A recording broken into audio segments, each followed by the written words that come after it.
Akkam jirtu kabajamoota fi jaalatamtoota hordoftoota keenya bakkuma jirtanitti nageenyi keenya kan kabajaatiif kan jaalalaa isin haa ga'u isin hin jenne ta'an suuraan oduu sa'a kana qabannee dhiyaannee jirra. Hanga sagantaa kanaatti nu wajji turaan affeerraa keenya kun biiftuu oroodha keessan jajjabeeffadhaa laayik sheer godhu hin dagatina kallattima gara mata duree oduu amma qabadhetti yeroo dabru oduun jalqaba.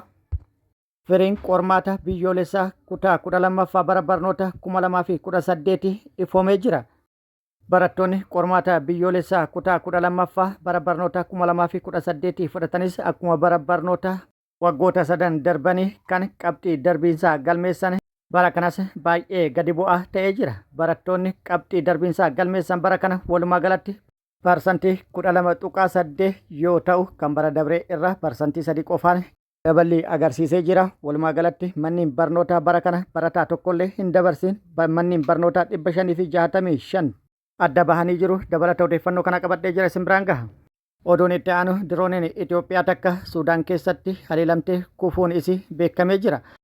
Diroonii Itoophiyaa Baahirdaar irraa kaate Suudaan keessatti haleellaa raawwatuuf turte haleelee barbadeesse jechuudhaan Suudaan beeksiftee jirti. Dabalata odeeffannoo kanallee qabadhee jira.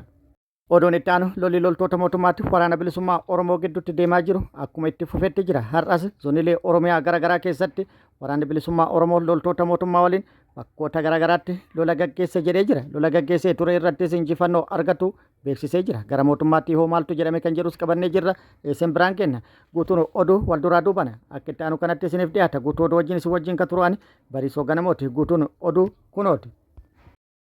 Qabxiin qormaata barattoota kutaa 12ffaa bara barnoota 2018 ifoomee jira. Bara barnoota 2018tti qormaata kutaa 12ffaa barattoonni fudhatan kan bara barnoota 3 fi 4 darbanii irraa xiqqoo kan ol ka'e ta'ullee baay'ee gadi bu'aadha. Barattoota 500,000 fi 63,000 fi 960 galmaan keessa 500,000 fi 50,000 fi 210 qormaata kan fudhatan yoo ta'u barattoonni darban barattoota 70,500 fi 44dha. Kan bara dheengaddaa irraa barattoota 20,000 dabalee jira. Parsantiidhaan immoo barattoonni bara kana qabxii darbiinsaa argachuudhaan kan bara dheengaddaa parsantii 3 qofaan kan caalanidha. Walumaa galatti barattoonni kutaa 12 bara barnoota 2018 qormaata biyyoolessaa qabxii darbiinsaa galmeessuudhaan darban parsantii 12.8 ta'uudhaan gabaafamee jira. Barattoonni qabxii darbiinsaa argatan parsantiin isaa ammas gadi bu'aa ta'uun wal qabatee qaamonni garaagaraa yaada kennaniin kufaatiin guddaan galmaa'ee jedhanii jiru. Damee barnoota saayinsii uumamaatiin barattoonni qabxii darbiinsaa galmeessan parsantii 16.5 yoo ta'u barnoota saayinsii hawaasaatiin immoo parsantiin 8.3 dabranii jiru. Walumaa galatti bara barnoota 2018tti barattoonni parsantii 12.8 darbuun beekamee jira. Manneen barnoota bara barnoota 2018 qormaata biyyoolessaa kutaa 12ffaa barattoota isaanii fudhachiisan keessa manneen barnoota 565 barataa tokkollee hin dabarsine jedhamee jira. Kanneen keessa manneen barnoota 98 barataa tokkollee kan hin dabarsin naannoo Amaaraa irraa ta'uun kan beekame yoo ta'u kan naannoo Oromiyaa hanga ammaa nu bira kan hin geenye yoo ta'ellee akkaan baay'eedha jedhamee jira. Manneen barnoota guutumaan guututti barattoota isaanii dabarsan immoo manneen barnoota 88 ta'ulleen beekamee jira. Akka bulchiinsa magaalaatii fi naannoleetti immoo barattoota sadarkaa olaanaan kan dabarsan magaalaan Finfinnee tokkoffaan yoo ta'u parsantii 32.3 dabarsuudhaan tokkoffaadhaan barattoota isaa dabarsee jira. Naannoon Hararii barattoota isaa baay'inaan dabarsuun sadarkaa lammaffaa irra kan jiru yoo ta'u parsantii 22.67 dabarsee jira. Affaar parsantii 15.6 sadarkaa sadaffaarra yoo jiraatu naannoon Amaaraa parsantii 15.56 sadarkaa afuraffaa irra jira.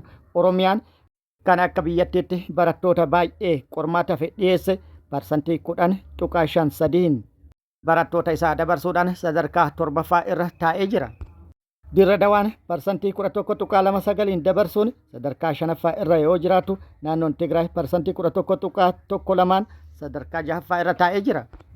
Naannoon Gaambeellaa parsantii 3.74 barattoota isaa dabarsuudhaan sadarkaa dhumaa irra yoo jiraatu naannoon Kibba dhiha Itoophiyaa parsantii 4.9 barattoota isaa dabarsuudhaan dhumaarraa ol sadarkaa lammaffaa irra jira.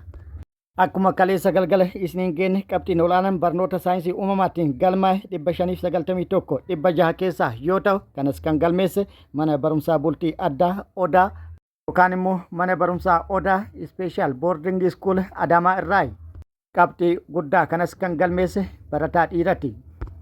Dubaraan immoo qabxiin ol aanan kan galmaa'e 583 yoo ta'u magaalaa Injibara naannoo Amaaraa irraa. Saayinsii hawaasaatiin qabxiin ol aanan kan galmaa'e dhiiraan 576.25 yoo ta'u mana barumsaa Dodolaa Ifaa Boruu irraa bara dheengaddaas qabxiin ol aanan kan galmaa'e mana barumsaa kanatti ture. Dubaraan immoo qabxiin ol aanan kan galmaa'e magaalaa Finfinnee irraa yoo ta'u 569.1dha. Mana barumsaa Boolee Super Hall Sabisheer irraa jedhamee jira.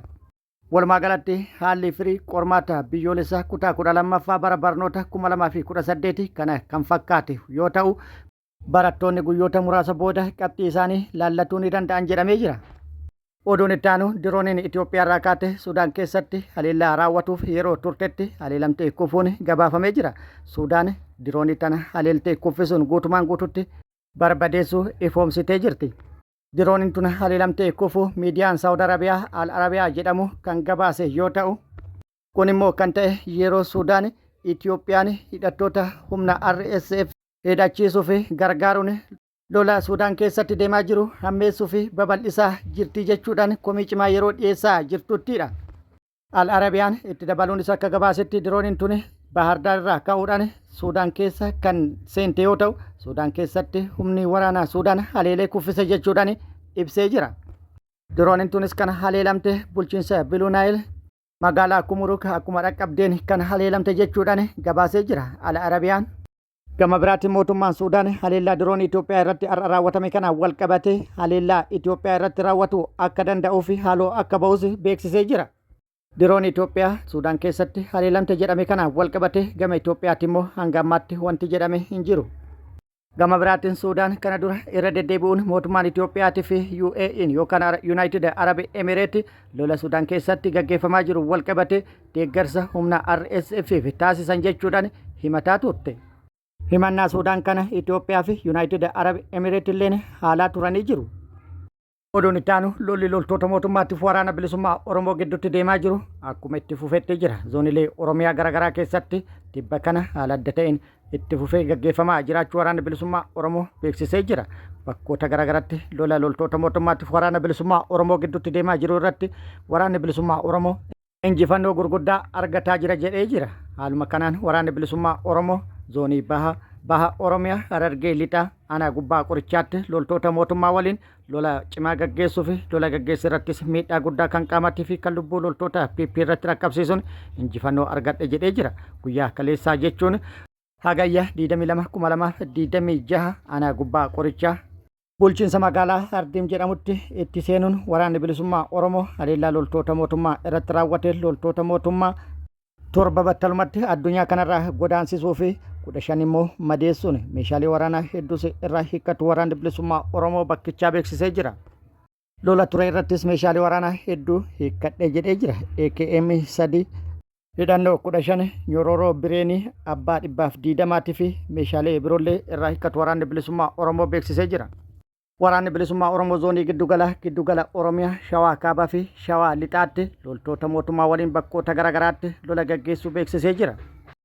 Lola loltoota mootummaa waliin bakkoota garaagaraatti gaggeesse jedhe irrattis injifannoo argadhe jedhee jira. Haaluma kanaan kaaba Shawaa aanaadharraa aanaa waqdii jedhamutti loltoota mootummaa waliin hagayya 21/2026 lola gaggeessee ture irratti miidhaa qaamattii fi kan lubbuu irratti rakkabsiisuu beeksisuun loltoota 7 battalumatti addunyaa kanarraa godaansisu 3 madeessee meeshaalee waraanaa hedduus irraa hiikkadhe jedhee jira.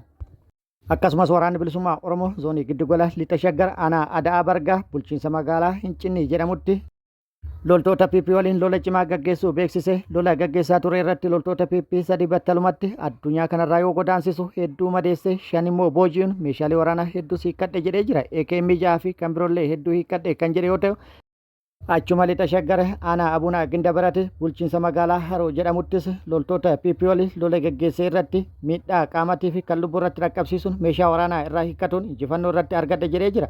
Lola bakka kanatti gaggeeffame irratti loltoota 2 battalumatti addunyaa kanarraa yoo godaansisu kan madaa'anillee ni jiran jedhee jira. Akkasumas meeshaalee waraanallee irraa hiikkadhe jedhee jira. Achuma lixa shaggar aanaa jibaatittis tibba kana fuufteedhaan loltoota PP waliin lola gaggeessaa turuu kan beeksise waraanni bilisummaa Oromoo humni qindaa'aan giddu galaatii fi zoonii lixaa walitti dhufuudhaan tibba kana lixa shaggar aanaalee garaagaraa keessatti tarkaanfii fudhataa tureen injifannoo argatuu beeksisee jira. Aanaa jibaatti bakka Harrii jedhamutti lola loltoota mootummaatiif waraana bilisummaa Oromoo gidduutti deemaa ture irratti miidhaan guddaan kan qaamatii fi kan lubbuu loltoota PP irratti dhaqqabee jedhee jira waraanni bilisummaa Oromoo. Gama biraatti waraanni bilisummaa Oromoo giddugala Oromiyaatti humna akkaan guddaa fi yeroo dheeraaf leenjii ga'umsaan fudhataa ture eebbisuu beeksisee jira. Humna yeroo dheeraaf leenjii siyaasatii fi leenjii loltummaa ga'umsaan kennaafii ture ga'umsaan xumursiisuun sirna eebba isaanii haala ho'aan erga gaggeessee booda humna haaraa kana bobbaasuu waraanni bilisummaa Oromoo beeksisee jira. Lola naannoo Oromiyaatti loltoota mootummaatiif waraana bilisummaa Oromoo gidduutti deemaa jiru kanaan walqabate mootummaan opereeshinii bal'aa gaggeessaa jiraachuu beeksisee jira. Humna guddaa bobbaasuun Oromiyaa bakkoota garaagaraatti waraana bilisummaa Oromoo waliin lola gaggeessaa jiraachuu fi kana boodas mootummaan guutuu Oromiyaa keessatti humna guddaa bobbaasuun opereeshinii bal'aa gaggeessuu fi karoora qabaachuu isaa beeksisee jira. Gama biraatiin lolli zoonilee Oromiyaa hunda keessatti loltoota mootummaatiif waraana bilisummaa Oromoo gidduutti deemaa jiru. Itti fufuu beeksisuudhaan mootummaan humna guddaa bobbaasuun lola naannoo Oromiyaa keessatti waraana bilisummaa Oromoo fi loltoota mootummaa gidduutti deemaa jiru kana yeroo gabaabaa keessatti xumura itti goona jechuudhaan maddeen odeeffannoo garaagaraa gabaasanii jiru. Kabajamoota fi jaalatamtoota hordoftoota biiftuu Oroo oduu namaaf qabadde kana hanga ammaa kana guutuu oduu wajjinis wajjin kan ture ani Bariisoo Ganamooti. Hanga yeroo itti aanutti deebinee wal agarrutti nageenyi Rabbii isiniif haa baay'atu. Nagatti nu turaan hawwii kenna. Qophii keenya kana yoo jaalattan laayik yoo isinitti tolu immoo sheer akkasumas sabiskiraayib godhuudhaan gara maatii chaanala kanaa dhufuudhaan itti bohaarana affeerraa kenna. Nagatti nu tura.